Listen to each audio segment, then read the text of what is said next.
The river sang to me that morning, its voice a soft, deceptive lullaby, promising a day of laughter and love, but hiding a darkness that would tear my heart apart.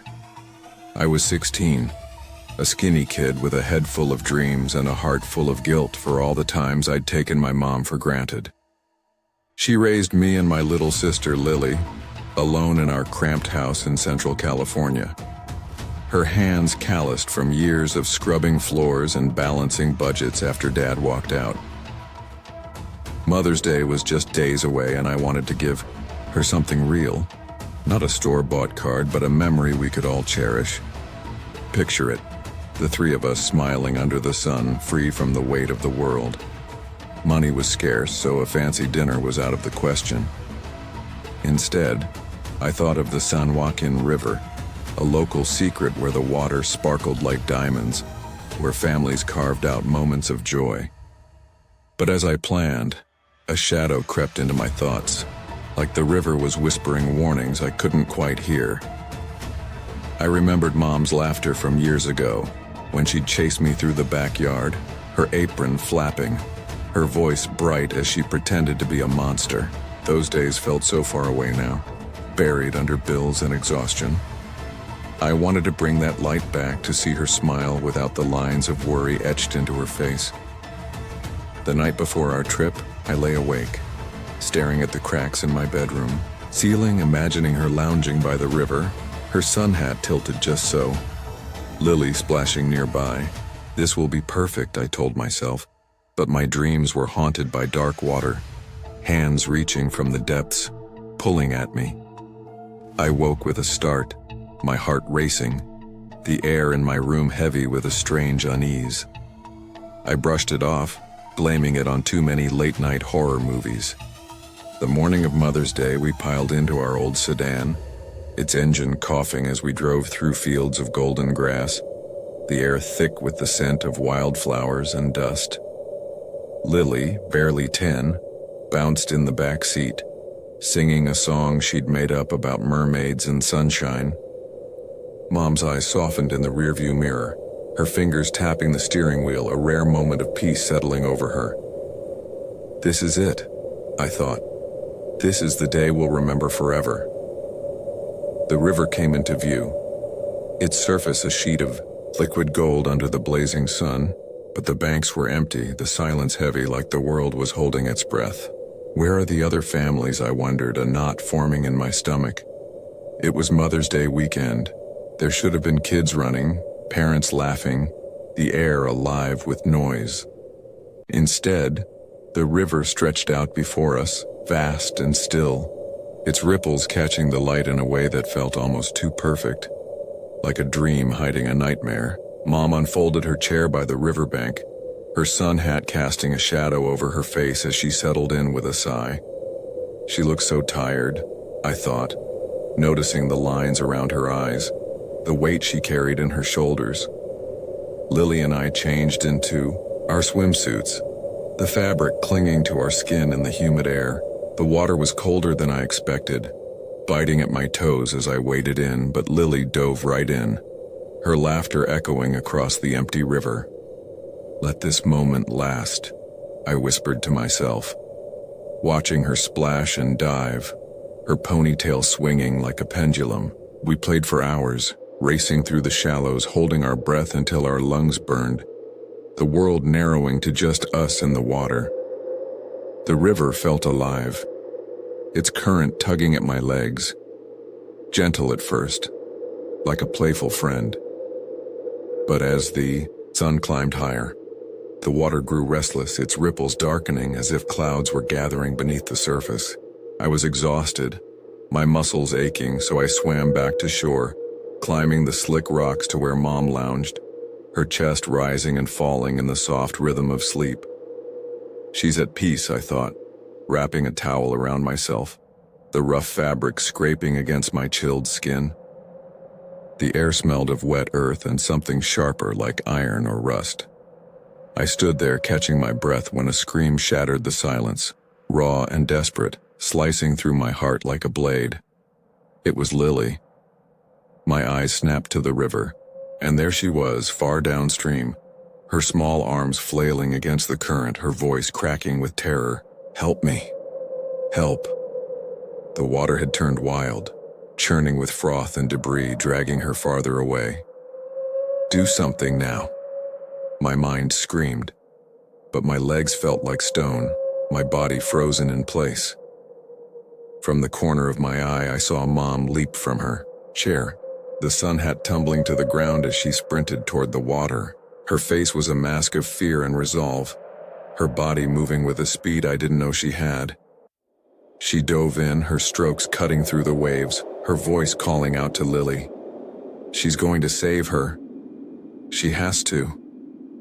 I watched, helpless, as she reached Lily, wrapping her arms around her trembling body, fighting to keep her head above the water. The river roared, a living beast, its current pulling with a strength that seemed unnatural, almost vengeful. Mom was strong, her arms powerful from years of hard work, but the water was stronger, dragging them both downstream. "Move, damn it, move." I finally broke free, running down the bank, my bare feet slipping on the rocks, the air thick with the smell of mud and panic. Mom was close to the shore now, her face strained with effort as she pushed Lily toward me. Take her," she shouted, her voice raw with desperation. I waded into the shallows, my hands shaking as I grabbed Lily's arms, pulling her onto the bank. Her body was cold, her eyes wide with terror, but she was alive. I turned back, expecting to see Mom right behind us, but the river had turned on her, its current swelling like a predator claiming its prize. Her head bobbed once, then vanished beneath the murky water, swallowed by the darkness. No, this isn't real. This can't be real. I dove in, the cold shocking my system, the water stinging my eyes like 1,000 needles. The current tossed me like a rag doll, filling my mouth with silt, my lungs burning as I fought to swim. Find her. You have to find her. I saw her face in my mind. Her smile when she tucked me in as a kid, her tired eyes after a long shift, the way she'd hug me even when I pushed her away. I can't lose her. But the river was a maze of shadows, its water opaque with dirt, hiding her from me. My hands grasped at nothing, my mind spiraling into a nightmare where the water was alive, laughing at my desperation. You're failing her. My body betrayed me, my instincts pulling me back to shore, fighting for air as I choked on water and guilt. I collapsed on the bank, my chest heaving, my eyes locked on the river, searching for any sign of her. There was nothing, just the endless mocking flow of the water. Lily clung to me, her sobs shaking her small frame. We sat there, soaked and trembling as the sky darkened and rain began to fall, heavy and cold like tears from a grieving God. She's gone. You let her go. I remembered the times she'd carried me through storms, her arms strong and sure, her voice promising everything would be okay. Now those memories felt like knives, cutting deeper with every breath. Help arrived. Too late. Sirens wailing, lights flashing, voices shouting over the storm. The search party scoured the river, their faces etched with pity, their boots sinking into the mud. They found her the next afternoon, her body caught in the gnarled roots of a tree downstream, her face pale and still, like a memory stolen from me. I should have jumped in first. I should have been the one to save her. The days that followed were a fog of grief and silence. Lily and I moved in with our aunt, her house a hollow shell compared to the warmth of Mom's presence. The rooms echoed. With her absence, the walls closing in with every quiet moment. Sleep became a battlefield, haunted by dreams of the river, of Mom's hand slipping from mine, of her voice calling out in the dark. You stood there. You did nothing. I'd wake up gasping, my heart pounding, the taste of river water still in my mouth. Lily stopped talking for weeks, her eyes hollow, her small hands clutching the blanket Mom had made her. I tried to be strong for her, But every mirror showed a stranger, a boy who'd failed his mother, who'd stood frozen while she fought alone. The San Joaquin River still flows, its surface calm and inviting, a lie that hides its hunger. I drive by it sometimes, unable to look away, the water gleaming like it did that day. It's still there, waiting, watching. I see Mom in every ripple, hear her voice in the wind, feel her absence in every beat of my heart. The guilt is a shadow that follows me, heavier than the current that took her. You could have saved her. Lily and I are trying to move on, but the river took more than our mother. It took the part of us that believed in happy endings, and I'll never forgive myself for letting it win. This story is inspired by a tragic event on May 9th, when Brenda Duran, a 30-year-old mother, leapt into the San Joaquin River in Central California to save her drowning daughter. She fought the current with everything she had, but it wasn't enough. Her son tried to reach her, but the river's power was too great. Rescue teams searched for hours, but her body wasn't found until the afternoon of May 11th. The river, known for its beauty and danger, claimed her life, leaving a family shattered and a community in mourning. Every night, the streets of Manila hum with a pulse that never sleeps. But at 3 a.m., it's a different beast. A shadow that breathes, watches, and waits. I was a delivery driver for Jollibee, the heartbeat of Filipino fast food, where the scent of chicken joy clung to my clothes like a second skin. My name doesn't matter now. It's lost in the blur of that night, but back then, I was just a guy on a motorbike, weaving through the city's veins, chasing tips and free-fried chicken. The overnight shift was my haven. Fewer cars, open roads, the cool air whipping past my face. But the darkness had its own rules, its own eyes. You feel it sometimes, don't you? That prickle on your neck like something's watching from the alleys. I ignored it most nights, but not that night. That night, I made a mistake that turned my world into a nightmare. The streets were slick with the memory of rain, reflecting neon signs and fractured reds and blues. I just dropped off an order in a part of town where the streetlights flickered like dying stars. The kind of place where you don't linger, where shadows move before you see what casts them. I was tired, my eyelids heavy from hours of deliveries, my fingers numb from gripping the handlebars. You ever feel like you're moving through a dream, where every choice feels wrong but you make it anyway? I pushed my bike faster, the engine's whine cutting through the silence, eager to get back to Jollibee, to the warm glow of its yellow sign. That's when it happened, a split-second lapse, a glance at my phone to check the time. I swerved, into the wrong lane, cutting off a motorcycle that appeared out of nowhere. 3 men packed tight on a single bike, their faces half hidden in the dark. The leader, Jason Ignacio, I'd learn later, had eyes like polished obsidian glinting with something feral. Their bike was sleek, expensive, out of place in this gritty corner of Manila. I hit the brakes, my tires screeching, their bike skidding, to a stop inches from mine. My heart pounded, a drumbeat in my chest as their shouts sliced through the humid air. "Hey, Pa, you trying to kill us?" Jason's voice was low, venomous, like he was tasting every word. I stammered, hands raised. No, I didn't see you. Long night, you know. You try to explain, to make it right, but some people don't want apologies. They want blood. Their laughter was sharp, jagged, like broken glass. "You're lying, fool, you almost sent us flying." Raymond Yap spat, his tattooed arm flexing as he leaned forward. Rolando Alzalde Efron Bales III just stared, his silence heavier than their words. I should have known they weren't just angry drivers. Their bike, their clothes, the way they moved. Too coordinated, too hungry.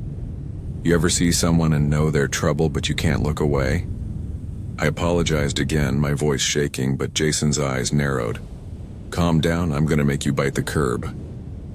The threat hung there, real and raw, and before I could react, he lunged off the bike, his boots hitting the pavement with purpose. I twisted the throttle, my bike roaring to life, and sped away, the wind screaming in my ears. But they were on me. Their engine a low growl that grew louder, closer, relentless. Run. Just run. Don't look back. My mind looped the command, but their bike was faster, a predator to my prey. I cut through alleys, tires skidding on wet concrete, the city blurring into streaks of light and shadow. Still they followed, their headlights stabbing through the dark like knives. I reached Jollibee, my sanctuary, the familiar red and yellow sign glowing like a beacon. I swerved into the parking lot, barely stopping before I leapt off, sprinting to the glass doors. My hands fumbled with the keys, the lock clicking just as their bike roared into the lot. I slammed the door shut, my coworker Maria blinking at me, confused. "What's wrong with you?" she asked, her voice soft but edged with worry. "Get the boss," I gasped, my chest heaving. "Now." She ran to the back as the three men dismounted, their shadows looming against the glass. Jason pounded on the door, the sound echoing like a heartbeat. "Open up, you coward," he shouted, his voice muffled but dripping with rage. My boss, Mr. Santos, emerged, his face creased with annoyance. "Why'd you lock out customers?" he demanded. I pointed at the men, their fists hammering the glass, their eyes locked on me. "They're not customers, they're here for me." Mr. Santos hesitated, then nodded. "Go upstairs, we'll handle this. You trust someone to save you, but deep down, you know no one can." I climbed the stairs to the second-floor office, my legs shaking, and peered through the window. Maria and Mr. Santos stepped outside, their hands raised in a futile attempt to calm the storm. The men didn't listen. Jason shoved Maria hard, sending her sprawling to the ground. She crawled away, her face pale as they spat at her, their voices rising in a venomous chorus. "Bring him out, or we burn this place down," Raymond yelled, his words slicing through the night. Mr. Santos backed away, his hands up, refusing to fight back even as they pushed him, taunted him, their fists grazing his face. You watch frozen as the world falls apart, and you know it's your fault. The air in the office was thick, suffocating. The hum of the air conditioner, a distant drone. I wanted to call the police, but my phone was still on my bike, out of reach. "You're trapped, aren't you? Helpless, watching the people you care about suffer for your mistake." The men's threats grew darker, their words a twisted promise of violence. "We'll take her," Rolando said, pointing at Maria, who was still on the ground, her eyes wide with fear. "We'll take everyone out." My stomach churned, bile rising in my throat. I couldn't let this go on. I couldn't let Maria or Mr. Santos pay for my mistake. Step up. Face it. Be a man. The command echoed in my skull, a trance pulling me toward the door. I descended the stairs, each step heavier than the last, my heart a frantic rhythm against my ribs. Outside, the night was alive with menace. The men were still circling Mr. Santos, their laughter a cruel melody. I pushed the door open, the bell chiming softly, and everything stopped. Time slows, doesn't it, when you know you're walking into a trap? I raised my hands, my voice trembling but clear. "I'm sorry. It was a mistake. Just leave them alone." They turned, their eyes glinting like predators spotting prey. Jason stepped forward, his movements slow, deliberate, like a snake coiling to strike. "You think sorry fixes this?" he said, his voice low, almost a whisper. Raymond and Rolando flanked him, their faces unreadable but their intent clear. I stepped away from the store, drawing them away from Maria and Mr. Santos, my hands still raised. "You pray, don't you?" In those final moments, when you see the end coming. Jason stopped 6 feet away, his hand moving to his waistband. The world narrowed to a single point, the glint of metal as he pulled out a gun. You see it, don't you? The barrel, cold and final, staring you down. My breath caught, my mind screaming to run, to fight, to do anything, but my body froze. Kuya, what the hell? Maria's voice broke through, a desperate cry from behind, but it was too late. The gun flashed, a silent roar in the night, and pain exploded in my chest. I fell, the pavement cold against my skin, the world fading, into a haze of red and black. You hear them, don't you? The shouts, the chaos as life slips away. Maria was screaming, Mr. Santos shouting for help, but the men were already on their bike, the engine roaring as they vanished into the dark. I don't know how long I lay there, the stars above blurring into nothingness. The police came, there, sirens a distant wail, but it was too late. You wonder, don't you? What you could have done differently if you could have outrun fate. They caught Jason Ignacio later, but Raymond Yap and Rolando Alzalde Efron Bales slipped away, ghosts in the night.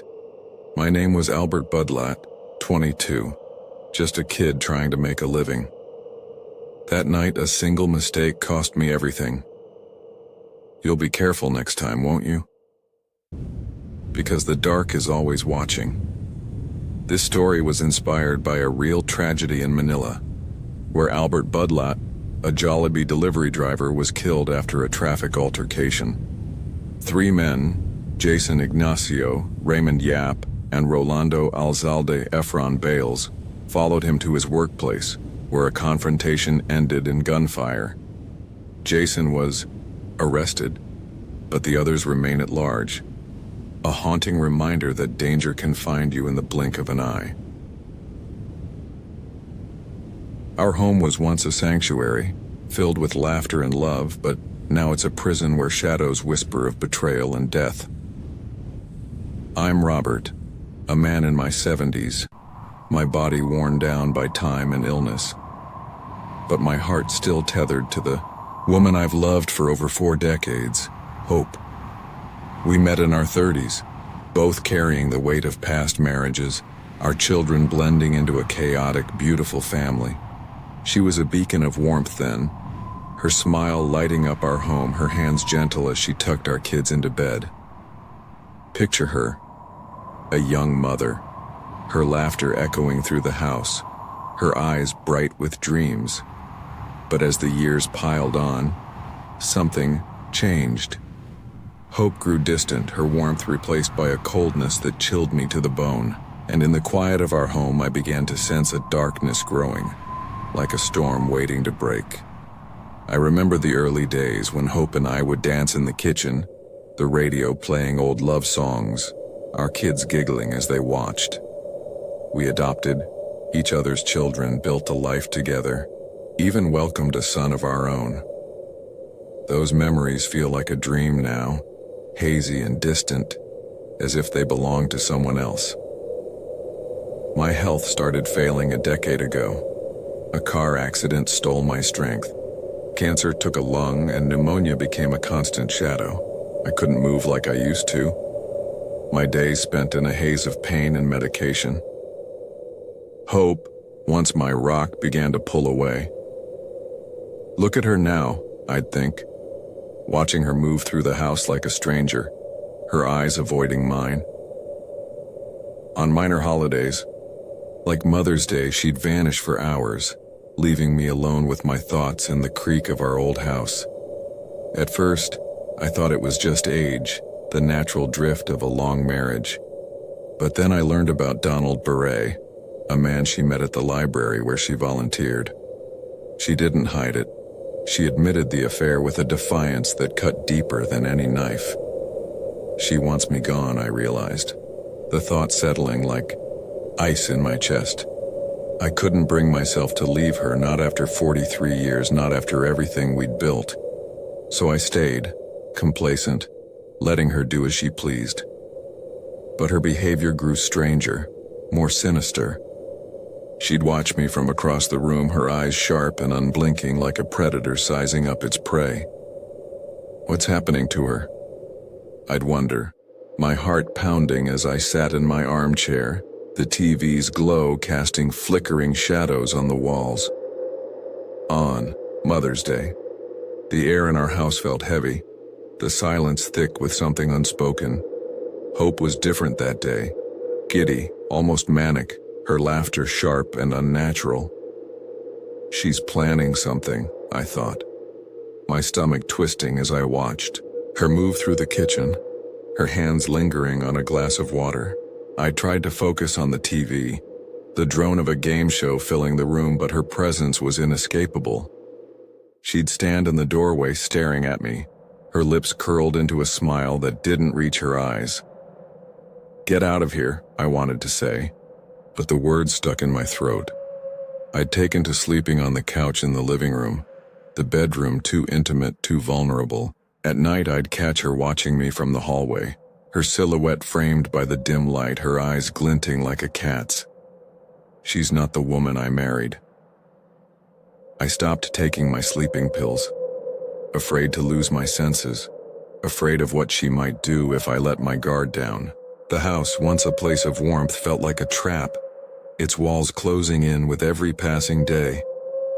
I remembered the way Hope used to bake cookies with the kids, her apron dusted with flour, her laughter filling the air.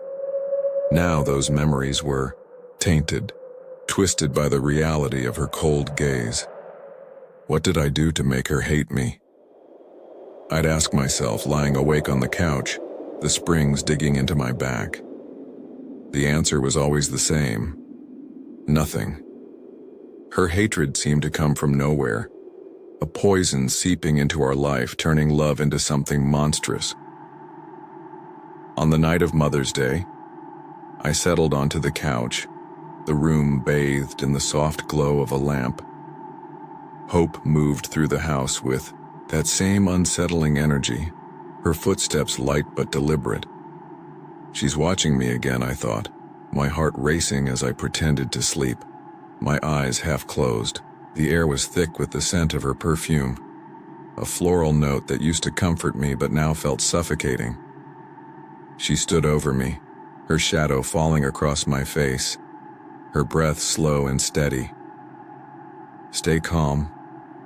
Don't move, I told myself, my body tense, my mind screaming.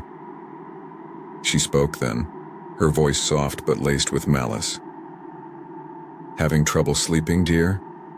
She asked, her words dripping with false concern. Don't trust her. I mumbled that I was fine, but she insisted, her hand holding a glass of water, a pill glinting in her palm. Sit up, Robert, she said, her voice sharper now, a command hidden in her tone. Don't take it. But I was tired, my body aching, my resolve crumbling under her gaze. I took the glass, the water cool against my lips, the pill bitter on my tongue. Drink it. Just drink it, she urged, her eyes locked on mine, unblinking, unrelenting. I swallowed, the room spinning slightly, the lamp's light blurring into a haze. What have I done? I thought, my heart pounding as the world grew soft and distant. Hope's smile widened, a predator's grin as she leaned closer, her breath warm against my ear. Sleep well, my love, she whispered, her words a lullaby of doom. The next thing I knew, pain exploded through my body, a dull, heavy force that stole my breath. I couldn't move, couldn't scream, my limbs heavy as lead. The room was a blur, the lamp's light flickering like a dying star.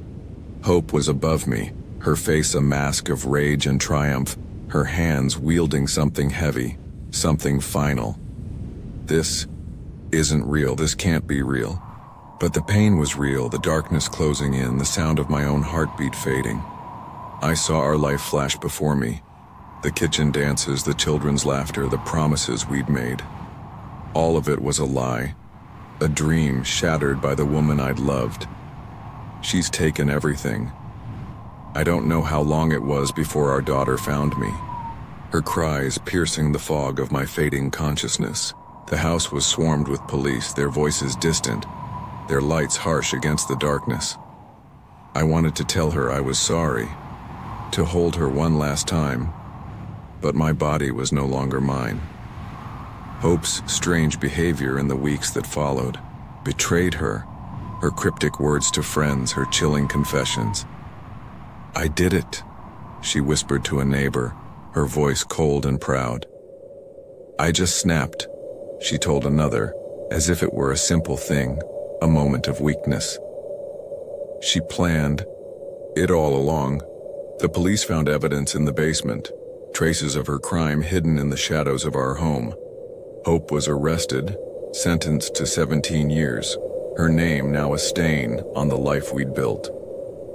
This story is inspired by the chilling case of Hope Schreiner, a 71-year-old woman from Vermont who murdered her husband, Robert, after 43 years of marriage. Their relationship crumbled as Robert's health declined, and Hope began an affair with Donald Beret.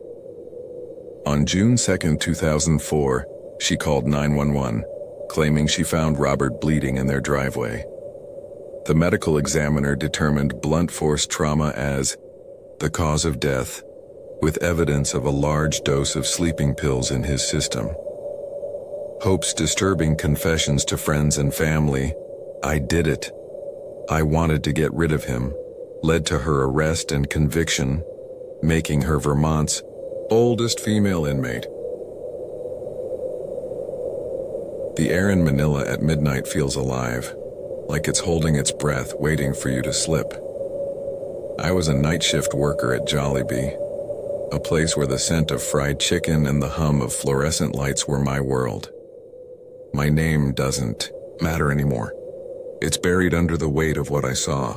I was new, barely a month in, my hands still greasy from flipping burgers, my ears ringing from the chatter of late-night customers.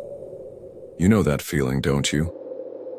When a place feels too familiar, too safe, but something's off, like a shadow moving just out of sight. That's what Jollibee became for me, a bright, cheerful facade hiding something rotten. It started with him, my friend, the guy who trained me. Let's call him Carlo, though I never got his real name. He was the kind of guy who made the long shifts bearable, always cracking jokes, his eyes crinkling behind his glasses. But Carlo had another job. He was the Jollibee mascot, dancing outside in that oversized, grinning costume, drawing in crowds. With his goofy moves, Carlo was good at it, too good maybe. You ever see someone so perfect for a role it feels like they're trapped in it? He'd twirl and wave under the red and yellow sign, the costume swallowing him whole, but he'd laugh it off, saying it paid the bills. We bonded over late night fries, sharing stories about the city, the customers, the chaos. I thought we'd be friends outside of work, maybe grab a beer, swap numbers. But then, one night, he was gone. No call, no text, just vanished. People disappear sometimes, don't they? And you tell yourself it's normal, but your gut knows better. I asked around, but the others just shrugged. He quit, they said. Couldn't hack the mascot gig. Mr. Santos, our boss, was curt about it. Kitchen's full. He was the best mascot we had. Business needs him out there. I didn't buy it. Carlo hated that costume, said it felt like a coffin, too hot, too heavy. I couldn't shake the feeling he hadn't just walked away. Weeks dragged on, the nights blurring into a haze of orders and grease. I was alone now. No Carlo to break the monotony. The Jollibee felt different without him. Colder, quieter, like the walls were watching. You start noticing things, don't you? When you're alone, the little details that don't add up. The bathroom was always occupied no matter how late I checked. Customers lingered too long, their eyes darting to the back of the store. And then there was the door, an unmarked slab of metal tucked behind the fryers, half hidden by stacks of boxes. I'd never noticed it before, but once I did, it was all I could think about. Look closer. You know you want to. My curiosity gnawed at me, a hunger I couldn't shake. One night, desperate for a bathroom break, I ventured deeper into the kitchen, past the sizzling grills until I stood before that door. It was plain, unassuming, but it felt wrong, like it was hiding something. I reached for the handle, my fingers brushing the cold metal when Mr. Santos appeared, his voice sharp as a blade. "What are you doing? That's off limits. Just stock down there. Get back to work." His eyes were wild, too wide, like he'd caught me stealing. I mumbled an apology, my heart racing, and backed away. You've seen that look, haven't you, when someone's hiding more than they're saying? Mr. Santos's outburst only fueled my obsession. You can't let it go, can you? Once you see the crack in the world, you have to pry it open. Every night I'd glance at that door, imagining what lay beyond. A storage room? A break room? Something worse? The question haunted me, a whisper in the back of my mind, growing louder with each shift. I started noticing other things. Mr. Santos locking the door with a key he kept on a chain, the way he'd linger near it, watching us. The other workers avoided it, their eyes skittering away like they knew something I didn't. You feel it, don't you? The truth just out of reach, begging you to chase it. One night, Mr. Santos left early, leaving the shift lead Maria in charge. She was distracted, busy with closing duties, and I saw my chance. Take it. Open the door. Find out. My pulse thundered as I slipped behind the fryers, my fingers trembling as I turned the handle. The door creaked open, revealing a staircase descending into darkness, the air thick with damp and dust. I switched on my phone's flashlight, the beam cutting through the gloom like a knife. Step down. Keep going. Don't stop. The stairs were narrow, concrete stained with years of neglect. Each step echoed, the sound swallowed by the void below. At the bottom, the darkness was suffocating, pressing against my skin like a living thing. The light switch was useless, clicking uselessly under my finger. My phone's light was all I had, a frail circle of white in a sea of black. You're not alone down here, are you? The thought hit me like a slap, my breath catching as I scanned the room. Bare concrete walls, a cold floor, nothing but emptiness, until I saw it. Against the far wall, slumped like a discarded toy, was the Jollibee mascot costume. Its red and yellow fabric was faded, stained, the smiling face staring blankly into the dark. You see it, don't you? Something's wrong with that smile. I approached, my footsteps loud in the silence, my light trembling in my hand. The costume was propped against the wall, unnaturally still, like it was waiting for me. Get closer. Look into its eyes. I crouched, my heart pounding, and shone the light through the black mesh of the mascot's eye. For a moment, there was nothing, just the hollow inside of the costume. Then a human eye opened, wide and bloodshot, staring back at me. You freeze, don't you? When the world turns inside out. It was Carlo's eye, unmistakable, the same crinkle at the corner, now filled with desperation. The costume jerked, a sudden, violent lunge, its gloved hands reaching for me. I stumbled back, my phone clattering to the floor, the light spinning wildly. The mascot surged forward, but a chain snapped taut, yanking it back, the metal rattling against the concrete. Carlo's eye locked on mine. A silent scream trapped behind the mesh, his voice muffled but raw. Help! Me! I ran, my feet pounding up the stairs, the darkness chasing me. Run. Don't look back. Don't let it catch you. I burst through, the door slamming it shut, my chest heaving as I leaned against it. Maria glanced over, frowning, but I waved her off, forcing a smile. Just checking something, I lied, my voice shaking. I finished my shift, every sound making me jump, every shadow a threat. I never went back. You leave it behind, don't you? But it follows you. I quit the next day, packed my bags, and moved to a new city as far from that Jollibee as I could get. But the eye, Carlo's eye, stayed with me, burned into my dreams. I saw it every night, wide and pleading, trapped in that grinning mask. You abandoned him, didn't you? Left him to rot. Years later, I saw the photo online, posted by some user called HTML or Sushi, a blurry image of a Jollibee mascot, its eye mesh revealing a human eye just like Carlo's. It went viral, liked over 400,000 times in days, but no one knew the truth. You know, don't you? That some secrets are too heavy to carry. I never told anyone, not until now, because that eye wasn't just a photo. It was my friend, my failure, my nightmare.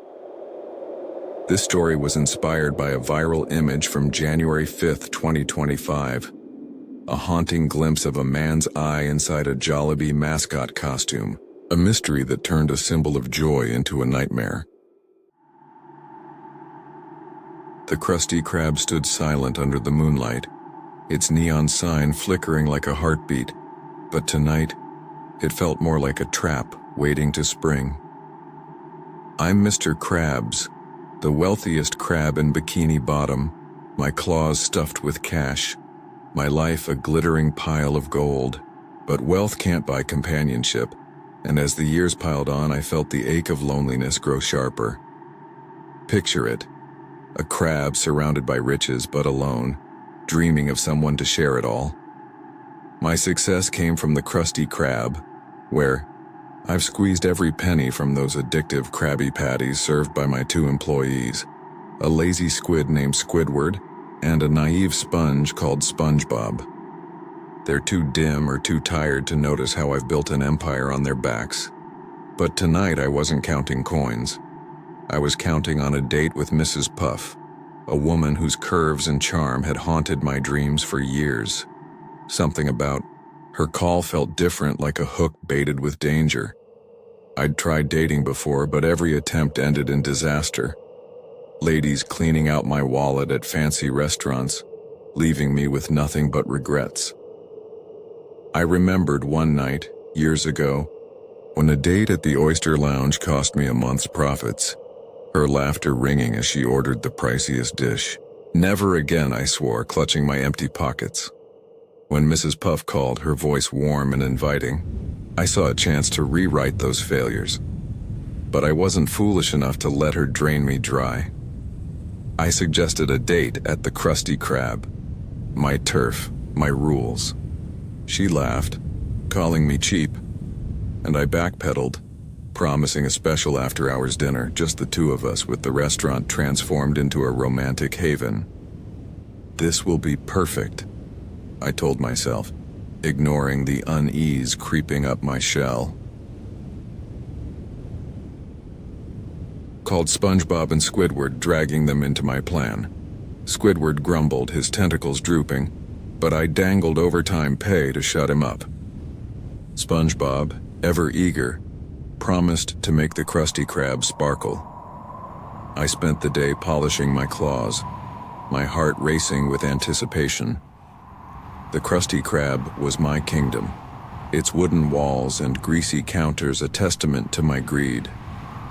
But as I dressed, in my finest suit, the air felt heavy, the restaurant's familiar scent of fried patties tinged with something sour like decay. "Shake it off, Eugene," I muttered, adjusting my tie in the reflection of a shiny spatula.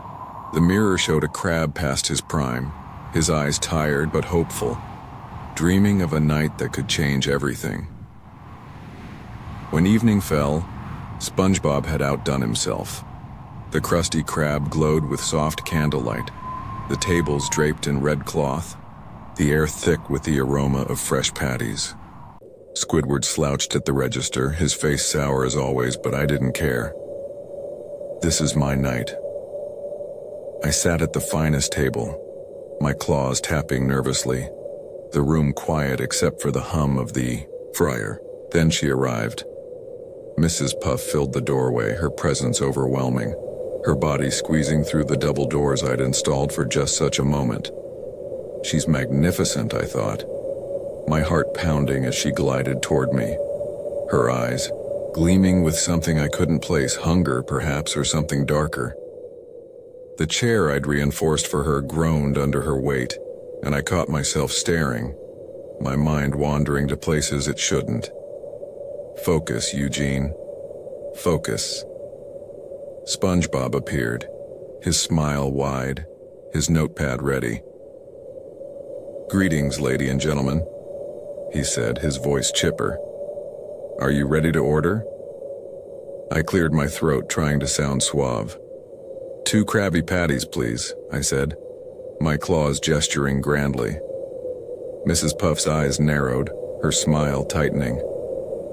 "Wait a moment," she said, her voice low, almost a growl. "I want 100 Krabby Patties." 100. My heart sank, my greed warring with my desire to impress her. She's testing you, I thought, my claws trembling. SpongeBob froze, his eyes wide. "Mr. Krabs, we don't have enough meat for that many patties," he whispered, his voice shaking. "Do whatever it takes," I snapped, my voice harsher than I meant. "I want those patties in front of my beautiful date, you hear? Me?" SpongeBob scurried to the kitchen, his footsteps frantic, while I turned back to Mrs. Puff, forcing a smile. Her eyes were locked on me, unblinking, her lips curled into that same unsettling smile. What's wrong with her? I wondered, the air growing thicker, the candlelight casting shadows that seemed to dance with malice. The Krusty Krab, my sanctuary, felt wrong now, its walls closing in, the smell of grease turning sour in my throat. I remembered another date years ago, when a woman had laughed at my thriftiness, her voice cutting through me like a knife. Not this time, I vowed, but doubt gnawed at me. Mrs. Puff's presence was overwhelming, her silence louder than any words. The food arrived, a towering stack of Krabby Patties, their golden buns glistening under the candlelight. How did he do it, I wondered, my claws twitching as SpongeBob set the plates down, his face pale, his hands shaking. Mrs. Puff didn't wait. She dove in, her movements frantic, almost feral, as she devoured patty after patty. She's unstoppable, I thought, my stomach churning as crumbs flew, her eyes glinting with a hunger that wasn't just for food. The room seemed to shrink, the air heavy with the scent of grease and something darker like desperation. I tried to speak, to lighten the mood, but my voice caught in my throat. "You sure can eat," I managed, my laugh weak. She didn't respond, her focus entirely on the patties, her hands moving with a speed that defied reason. This isn't right, I thought, my heart pounding as the candles flickered, casting her face in sharp relief. Her eyes were wild now, her smile gone, replaced by a grimace that sent a chill down my spine. I remembered stories I'd heard about Mrs. Puff, whispers of her temper, her strength, the way she'd inflate with rage. Is this who she really is? The Krusty Krab felt like a cage now, its walls pressing in, the hum of the fryer a low, menacing drone. SpongeBob stood frozen in the corner, his eyes wide with fear, while Squidward was nowhere to be seen. What have I done? I thought, my claws gripping the table, the wood slick with grease and sweat. Mrs. Puff leaned forward, her voice low and sharp. "I'm still hungry, Eugene," she said, her eyes boring into mine. "Run, get out now," my mind screamed, but I was rooted to the spot, my body betraying me. "SpongeBob, more patties," I called, my voice cracking. He hesitated, then nodded, disappearing into the kitchen. The air grew heavier, the candlelight dimming as if the room itself was suffocating. Mrs. Puff's gaze never wavered, her presence filling the space, her hunger a living thing that threatened to swallow me whole. She's not just a woman, I realized, my heart racing as the shadows grew longer. the crusty crab transforming into something nightmarish. When SpongeBob returned, his face was ashen, his hands trembling as he set down another stack of patties. "I had to get help," he whispered, his eyes darting to the kitchen. "What does that mean?" I wanted to ask, but Mrs. Puff was already eating, her movements faster, more desperate, as if she'd never stop.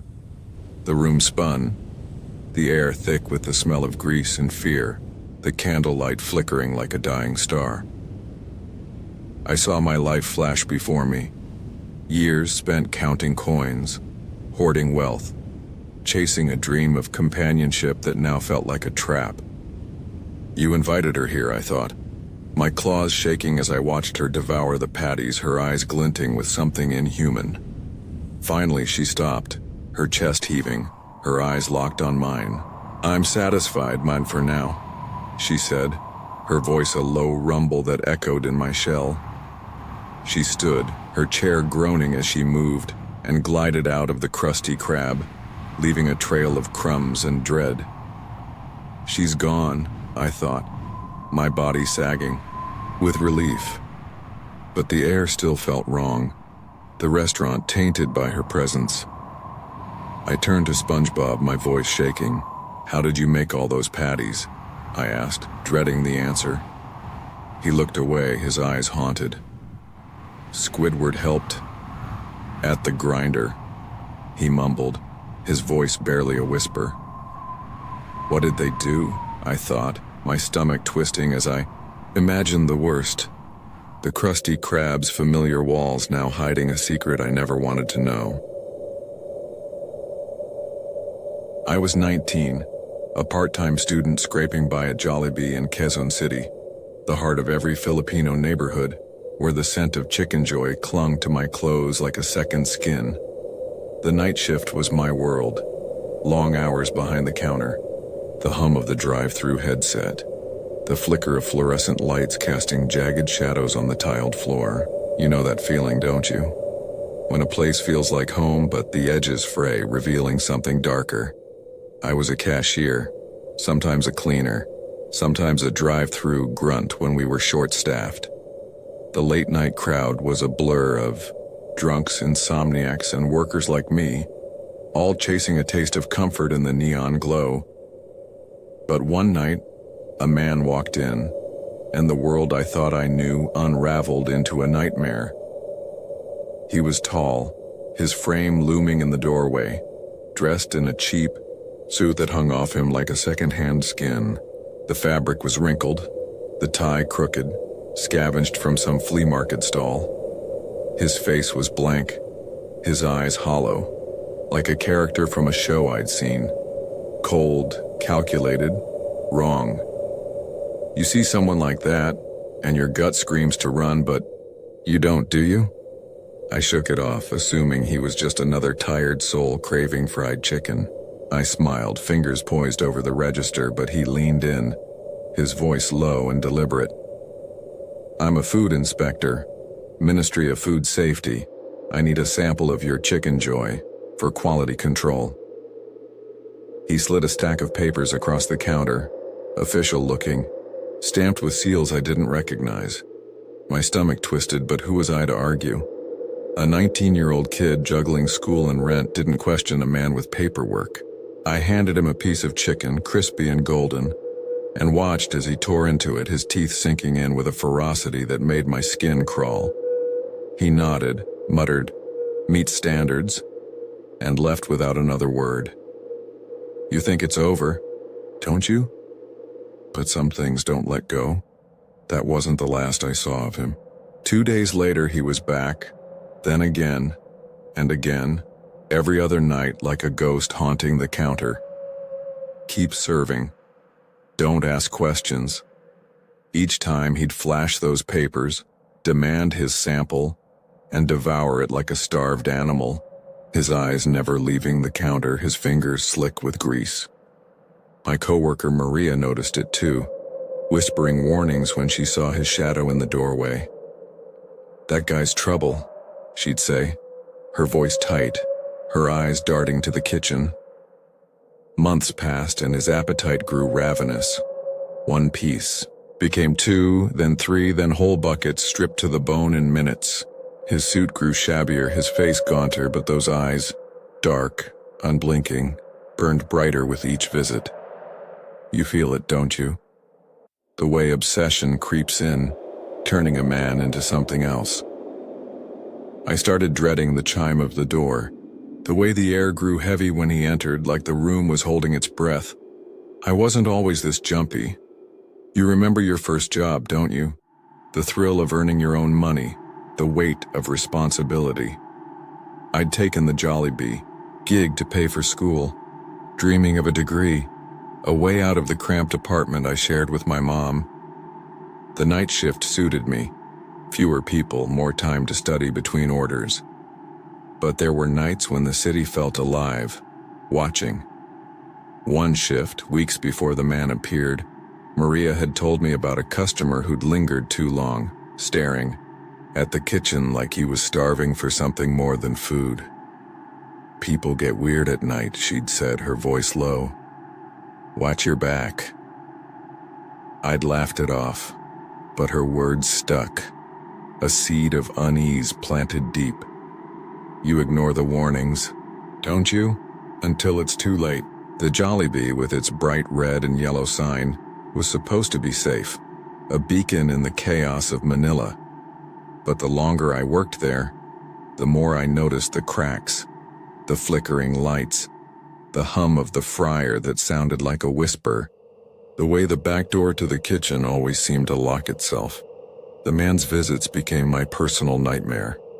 You start to see him everywhere, don't you? In the shadows, in your dreams. I'd catch myself scanning the crowd, waiting for his silhouette, his crooked tie. My grades slipped. My mom noticed the bags under my eyes, but I couldn't explain. The dread that clung to me like the smell of grease.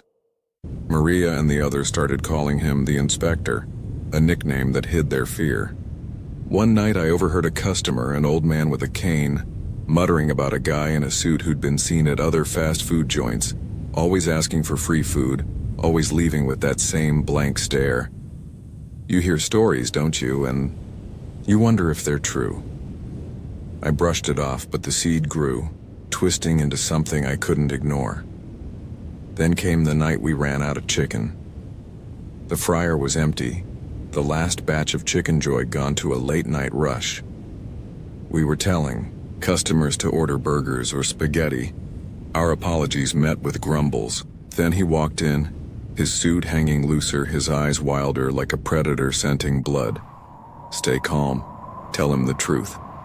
I forced a smile, my hands gripping the counter, the formica cold under my fingers. Sir, we're out of chicken tonight. There's another Jollibee across town you could try. His head tilted, a slow, unnatural motion like a puppet on frayed strings.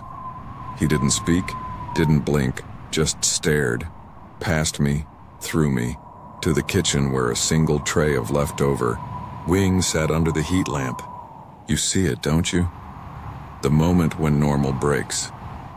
His fingers clawed at the counter, nails scraping the surface, the sound sharp enough to make customers flinch and leave. You can't get rid of me that easy, he said, his voice a low growl, thick with menace. I want my chicken. Before I could react, he vaulted over the counter, his body moving with a speed that didn't match his gaunt frame. Run. Get away. Now. My feet were rooted, my heart slamming against my ribs, as he lunged, his hands like vices clamping onto my shoulders. His fingers dug into my face inches from my eyes, his breath hot and sour, reeking of grease and something fouler like decay. Give it to me, he hissed, his nails grazing my skin, his eyes wide and unhinged, pupils dilated like black holes. I screamed, my voice raw as I thrashed against his weight, pinned to the cold tile floor. You're going to die, aren't you? Right here under the fluorescent lights. Customers scattered, their shouts fading into a distant hum. I thought of my mom, waiting for me to come home, of the exams I'd never finish, of the life I'd barely started. His fingers tightened, and I was sure he'd rip my eyes out, leave me blind and broken. Maria saved me. She burst from the kitchen, a heavy ladle in hand, and swung it at his head, pulling him off me. He turned on her, snarling, but she was fast, dodging as he lunged for the tray of wings. "Fight back! Help her!" I scrambled to my feet, my vision blurry, my face stinging where his nails had scraped. He grabbed the chicken, shoving it into his mouth, grease dripping down his chin, his laughter a jagged, unhinged sound that echoed off the walls. "More," he demanded, his voice muffled by food, his eyes darting between us. "Give me more of that juicy Jollibee." Maria and two other co-workers, Juan and Lita, tackled him, pinning him to the floor, his body writhing like a trapped animal. You see him, don't you? Not a man anymore, but something hungry. Something wrong. His laughter mixed with snarls, his face slick with grease and sweat, his eyes never leaving mine. I fumbled for my phone, my hands shaking so badly I could barely dial. The police arrived, their sirens cutting through the chaos, and dragged him away, his eyes locked on mine, mouthing words I'll never forget. "You'll pay for this." The aftermath was a blur. The police revealed he wasn't a food inspector, just a con artist who'd scammed his way through Manila's fast food joints, flashing fake papers for free meals. Jollibee wasn't his only target. Other chains reported the same man, the same lies, the same hollow stare. But no one else had been attacked like me. He got jail time for assault, impersonation, theft. But it didn't erase the fear. You still see him, don't you? Every time a door opens, every time a shadow moves. I stayed at Jollibee, but I was never the same. The smell of chicken joy, once a comfort, now turned my stomach. A reminder of that night when a man became a monster. Every tall man in a suit made my heart race. Every late-night shift felt like a trap. I'd lie awake at night, staring at the ceiling, seeing his eyes, hearing his voice, wondering if he'd find me again. You can't escape, can you? Some fears follow you forever. I tried to move on, to focus on school, but the city felt different. Manila's streets, once alive with possibility, now felt like a maze of threats. I'd walk past other Jollibees, their signs glowing in the dark, and feel a chill, like the man was still out there watching. My mom noticed my silence, the way I flinched at sudden noises, but I couldn't tell her. How do you explain a nightmare that feels more real than life? You keep it inside, don't you, until it eats you alive. One night, months later, I saw a news report about a man arrested for scamming fast food chains, his face blurred but unmistakable. The reporter mentioned Quezon City, mentioned Jollibee, mentioned a switch to burger steak that raised suspicions. I turned off the TV, my hands shaking, and swore I'd never work another night shift. This story was inspired by a bizarre incident in Quezon City, where a Filipino man posed as a food critic to eat free chicken joy at Jollibee for nearly a year. His scam unraveled when he switched his order to burger steak, raising suspicions that led to his arrest by the Philippines National Police. The irony is he might still be eating chicken behind bars, but for me, the taste of Jollibee will always be tainted by fear. Bikini Bottom shimmered under the moon, its coral streets quiet, but tonight the ocean felt like it was holding its breath, waiting for my dreams to unravel. I'm SpongeBob SquarePants, a sponge with a heart full of hope and a head full of dreams, none bigger than earning my boating license. For years I've imagined driving through Bikini Bottom, my boat gleaming, my friends waving, maybe even a girl smiling at me. Picture it, me behind the wheel, free at last. But every attempt at boating school has ended in disaster, crashes, explosions, and Mrs. Puff, my teacher, landing in the hospital. I've lost count of how many times I've failed, each one chipping away at my confidence, leaving me to walk to work at the Krusty Krab like a loser. Tonight, though, it's my last chance, and something in the air feels wrong, like the sea itself is watching. I remember my first day at boating school, so full of excitement I could barely hold my pencil.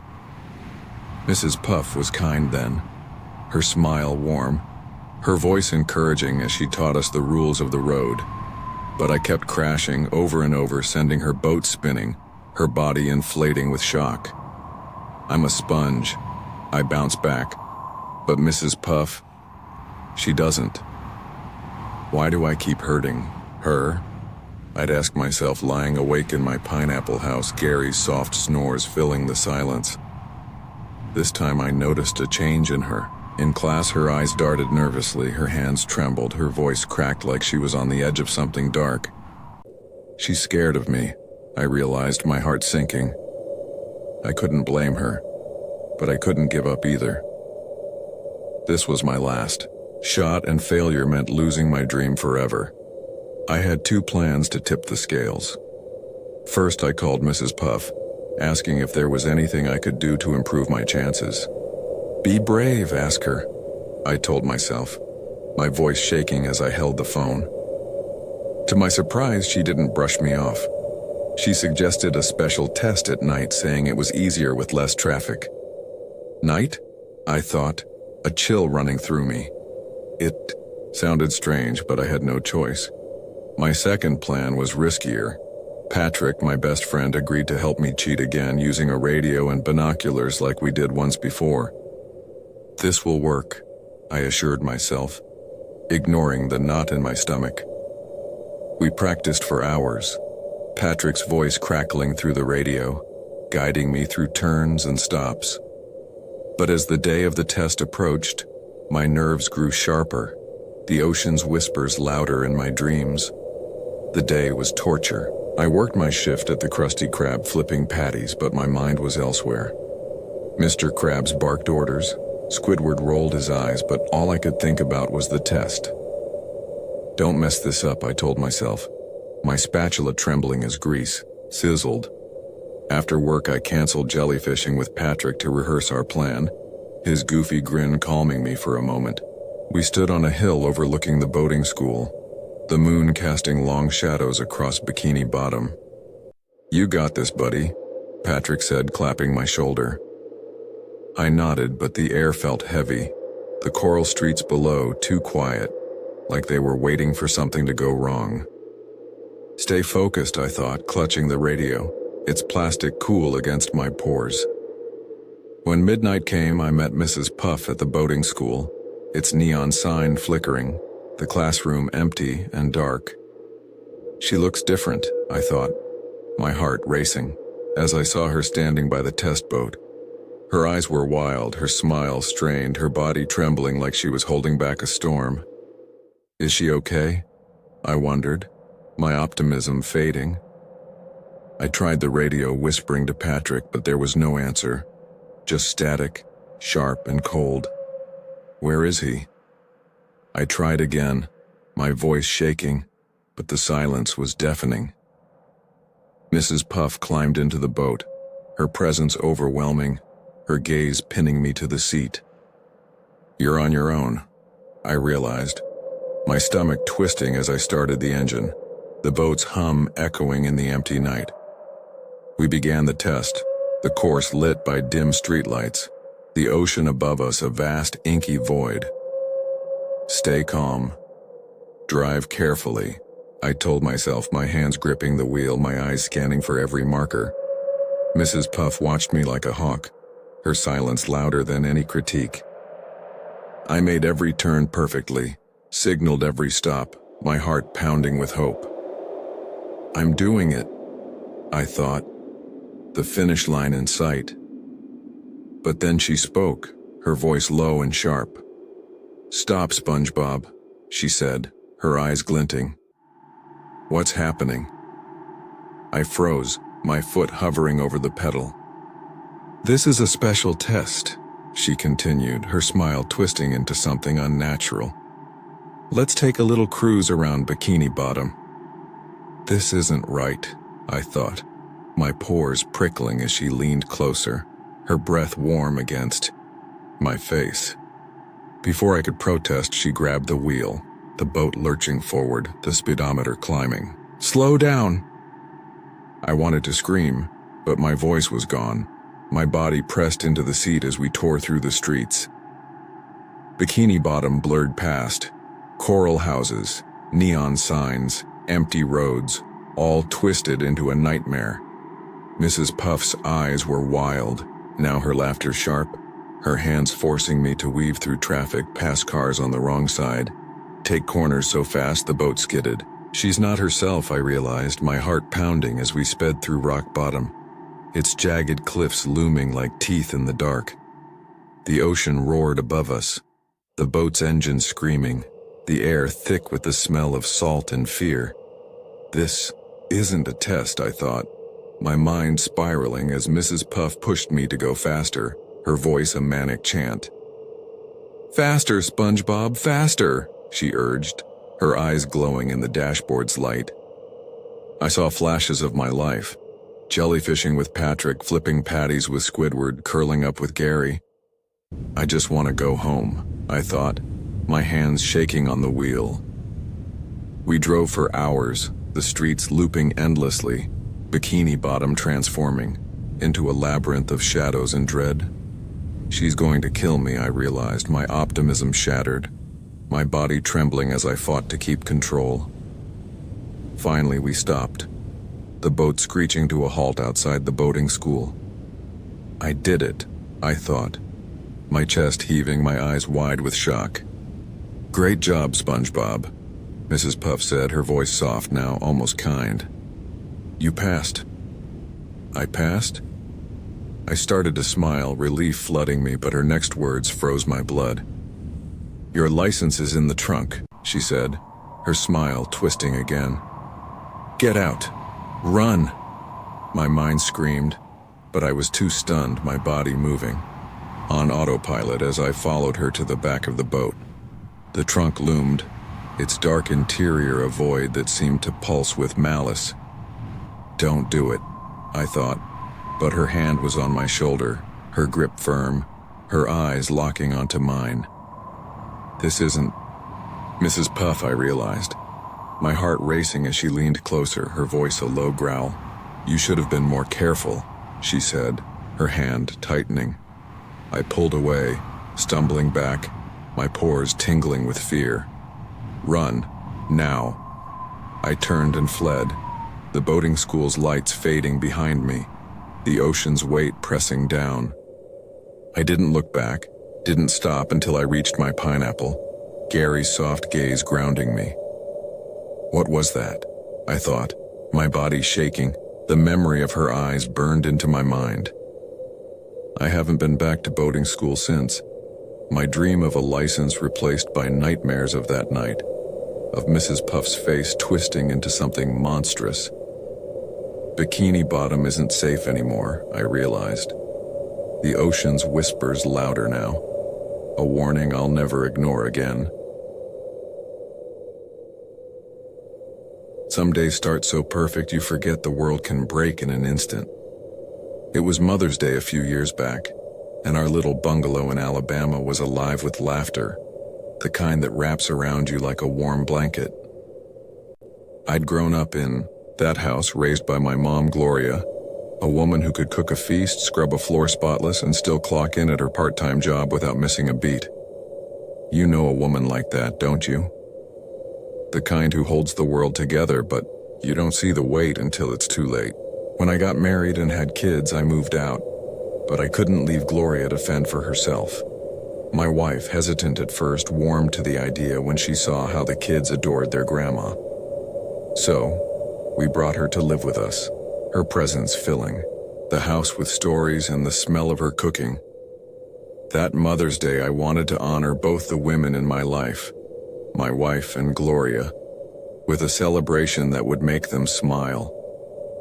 But by nightfall, joy turned to ash, and I learned that evil doesn't need a reason to strike. The day was golden. The kind of Alabama spring evening where the air smells of honeysuckle and the sky burns orange at dusk. We'd invited everyone, cousins, aunts, uncles, nephews, nieces, a sprawling family reunion that spilled across our front lawn. The kids chased each other, their giggles rising like music, while the adults swapped stories over beers and barbecue. You feel it, don't you? That moment when everything's right, but a shadow lingers at the edge. I was in the kitchen grabbing another cold one from the fridge when I glanced out the window and saw it. A dark sedan parked across the street, its tinted windows swallowing the fading light. It sat there, idling, a low hum cutting through the evening's warmth. Something about it felt wrong, like a stranger's stare in a crowded room. You notice it, don't you? The way silence can scream louder than noise. I stepped onto the porch, the wooden boards creaking under my boots, and saw Gloria at the edge of the yard, her arms crossed, staring down the car. The kids played nearby, oblivious, their laughter a stark contrast to her rigid posture. "What do you want? Get out of here," she called, her voice sharp, unyielding. Gloria was like that, fearless, ready to confront anyone who crossed her line. You admire that strength, don't you? But sometimes it's a beacon for trouble. The car didn't move, its engine still purring, a predator biding its time. She shouted again, "If you don't leave, I'm calling the cops." I felt a knot tighten in my chest. Gloria's fire was her gift, but this felt different, dangerous. I didn't want her painting a target on our home. "Mom, just ignore them. Come inside," I called, my voice strained.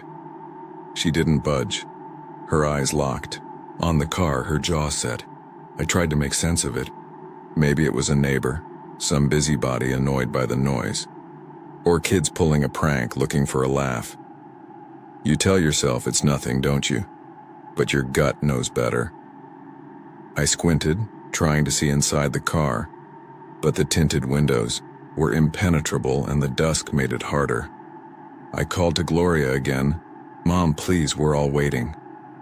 She ignored me, her stance defiant, as if she could will the car away. My unease grew, a cold weight in my stomach. I stepped off the porch, moving closer to check the license plate just in case. As I neared, my eyes strained against the dim light, and then I saw it, or rather didn't see it. The front plate was gone, or covered, a blank void where a number should be. You feel it, don't you? The moment when the world shifts and you know something's horribly wrong. Panic surged, a tidal wave drowning my thoughts. "Mom, kids, get inside now!" I shouted, my voice cracking. The kids froze, then scrambled toward the house, their laughter replaced by confusion. Gloria didn't move, still yelling at the car. "I'm calling the cops, you hear me?" I started toward her, my boot sinking into the grass, desperate to pull her back to safety. Run to her. Save her. Don't let it happen. That's when the car's windows rolled down, slow and deliberate, revealing 2 or 3 figures inside, their faces hidden behind black ski masks. The one nearest the window raised a gun, its barrel glinting in the streetlight. "Happy mothers. Day, you old fart," he said, his voice cold, mocking. "Today's your lucky day." He smiled, a flash of teeth in the dark, and my blood turned to ice. "Mom, get inside," I screamed, turning to sprint back to the porch. The shot came, without warning, a single, deafening crack that split the evening. You hear it, don't you? The sound that stops time, that steals everything. I dove for cover, my knees hitting the porch as screams erupted from the house.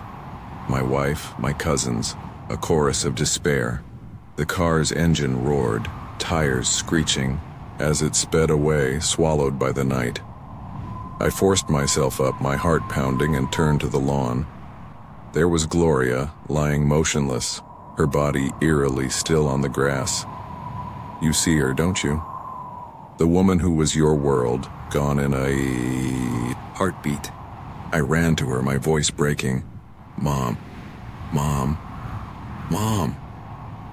No response, just the blank stare of her eyes, the blood pooling beneath her. I tore off my shirt, pressing it to the wound, but it was useless, soaking through in seconds.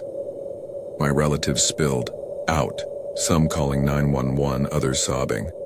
The world a blur of chaos and grief. The police arrived, their sirens a hollow wail, followed by an ambulance that couldn't save her.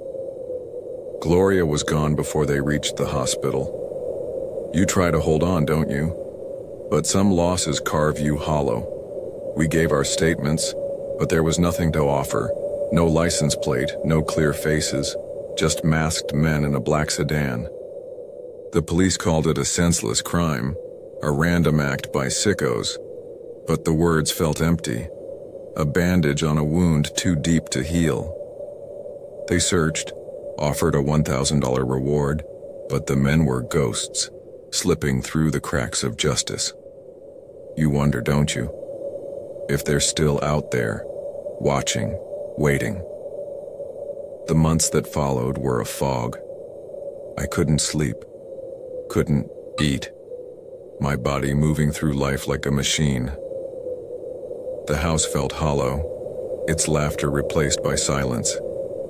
My kids, once so carefree, clung to us, afraid to play outside, their eyes searching the street for that car. My wife tried to be strong, but I saw the fear in her, the way she double-checked the locks each night. You live in fear, don't you? When the world shows you its teeth. Mother's Day became a curse, a day we dreaded, its memory stained with blood. We moved a few years later, leaving Alabama for a new start, but the fear followed. Every strange car, every shadowed figure brought it back. The gun, the masks, Gloria's body on the lawn. You can't outrun it, can you? The moment that breaks you. I think about her every day. The woman who raised me, who fought for us, who stood her ground until the end. You miss her, don't you? The way she made the world feel safe. I see her in my kids' smiles, in the recipes I try to recreate, in the quiet moments when grief sneaks in. The police never caught those men, and maybe they never will. But I know one thing. Evil doesn't need a reason, and it doesn't care about your plans. Be careful, won't you? Because the next Mother's Day could be your last. This story was inspired by a horrific incident in Alabama, where Gloria Cruz, a 64-year-old grandmother, was fatally shot during a Mother's Day celebration on May 12th. As she rushed children to safety from gunfire at an outdoor party, she collapsed on her lawn, her life stolen by unknown assailants.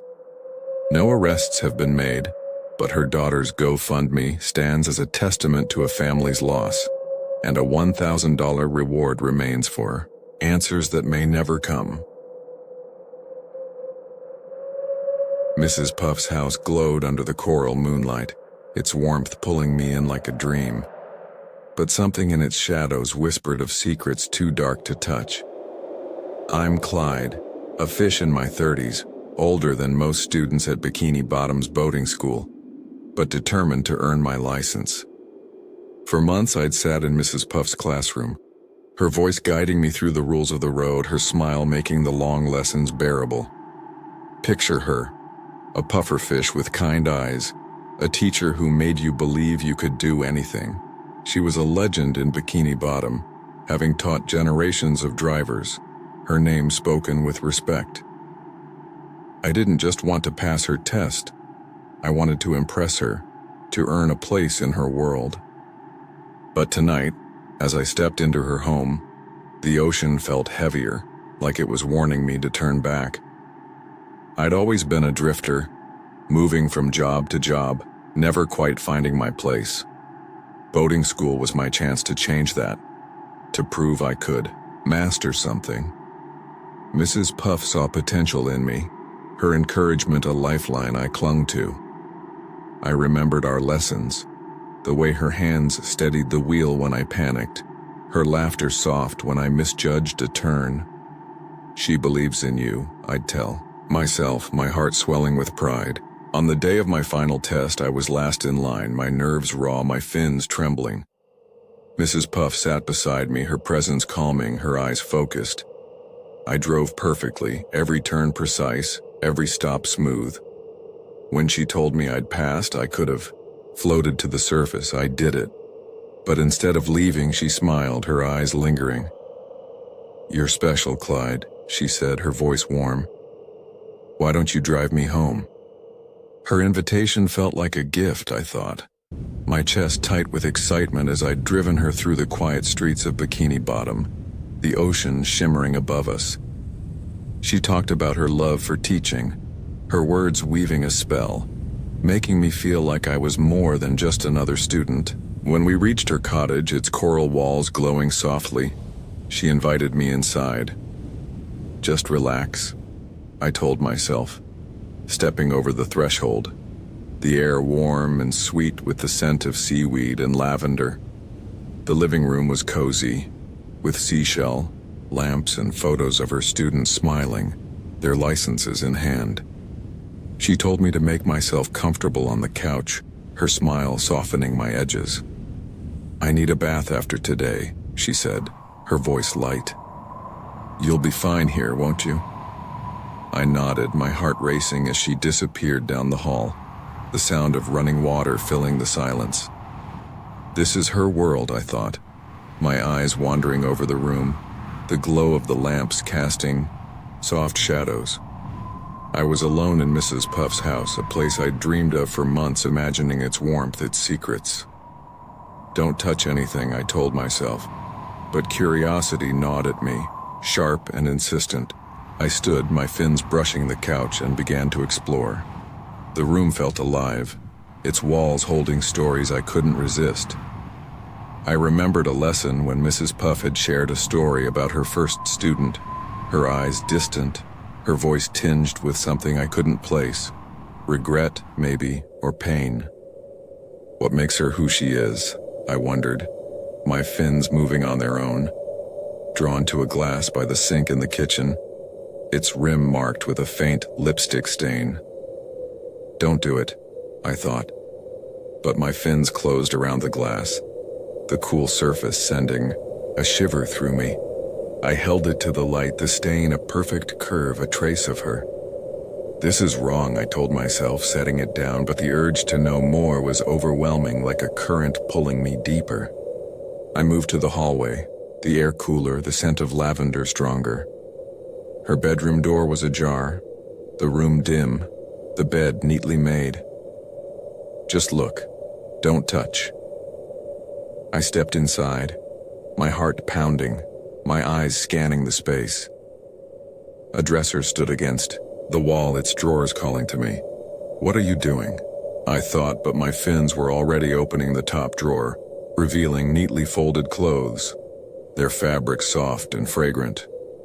I froze, my breath shallow, but the drawer below beckoned, its contents hidden.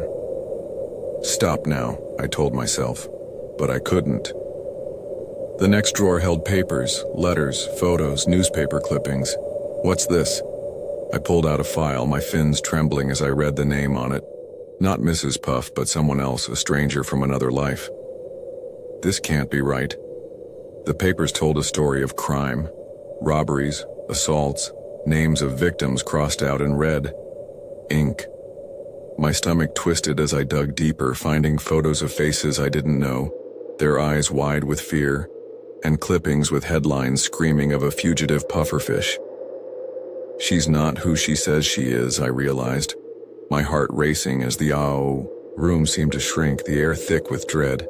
"Get out now," I thought, my fins shaking as I tried to close the drawer, the papers rustling like whispers in the dark. But the water stopped running, the silence deafening. "She's coming." I turned, my eyes darting to the door, and there she was, Mrs. Puff, dripping wet, a towel wrapped around her, her eyes locked on mine. What have I done? Her face was calm, too calm, her smile a thin line. "What are you doing, Clyde?" she asked, her voice soft but sharp, like a blade hidden in silk. "Lie, say something," I stammered, my words tripping over each other, my mind screaming. "I was just looking for the bathroom," I said, my voice weak. She stepped closer, her eyes narrowing, the air heavy with the scent of damp skin and lavender. "Run, you idiot!" But my fins were frozen, my body betraying me as she moved closer, her presence overwhelming. "You should have stayed on the couch," she said, her voice low, her smile gone. "She knows." I backed away, my back hitting the dresser, the papers spilling to the floor. "I didn't mean to," I started, but she cut me off, her hand reaching for my arm, her grip firm. "Let's continue our date," she said, her eyes glinting with something dark, something final. "This isn't her." She pulled me toward the bed, her strength surprising, her towel slipping slightly, revealing skin that seemed to shimmer with menace. "Fight back," I thought, my heart pounding as she pushed me onto the bed, her body looming over mine. Her hands moved to my throat, her fingers tightening, her eyes wild with a rage I didn't understand. "She's going to kill me," I thrashed, my fins grasping at her wrists, my vision blurring as the room spun. This can't be real.